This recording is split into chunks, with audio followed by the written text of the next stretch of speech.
এতটুকু কাপ আজকে আমি আসছি একটা ছোট্ট গল্প। অনেক বড় করে বলতে। আমার ভিডিওতে ভিউজ আসে না, আমার ভিডিওতে লাইক কমেন্ট কিচ্ছু আসে না। আমি বড় বড় সেলিব্রিটিদের ভিডিওতে গিয়ে বলি একটি লাইক 10টি ফলো ফ্রিতে দিব, তারপরও কেউ লাইক দেয় না। আমার বাসায় ওয়াইফাই নেই, আমি ডিম পাড়া মুরগি বিক্রি করে এমবি কিনে ভিডিওস বানাই, লাইক দেয় না। আমি ইমোশন দেখাই, আমি ইমোশন দেখিয়ে কাঁদতে কাঁদতে চোখ দিয়ে পানি কোথায় যায় কেউ বলতে পারে না, কেউ বোঝে না।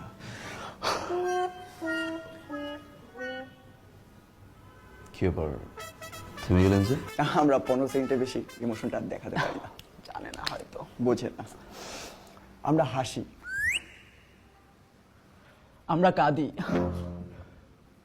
আমরা আঙুল দিয়ে মানুষ মেরে দেই, মানুষ মরেও যায় কিন্তু লাইক আসে না। আমার ফোনে স্লো মোশন নেই, আমি আস্তে আস্তে হাঁটি, তাও লাইক দেয় না মানুষ। আমি আকাশ চেঞ্জ করে দেই, আকাশে আমি বড় বড় সেলিব্রিটিদের ছবি লাগাই, তারা আমাকে পাত্তা দেয় না। আমি সবুজ গাছ নীল করে ফেলি, এটা কি ক্রিয়েটিভিটি না? বলুন।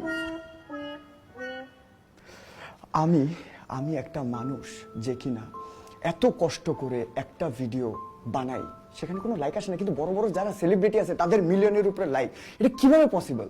আমি টেনশনে। আমি গাছ খাই, আমি বাস খাই। গাছ খেয়ে বাস খেয়ে মানে? সিজি ভিএফএক্স হয়তো জানে না। ও, আমি টেনশনে। ভাইয়া এটা ডিপ্রেশন। এটা ফ্রাস্ট্রেশন। কেন লাইক পাই না, কেন সাপোর্ট দেয় না? Support me, support. শেষ? ওকে। আপনারা কি বুঝতে পারছেন যে আপনারা যা করছেন এটা করে আপনাদের প্ল্যাটফর্মটাকে নষ্ট করছেন?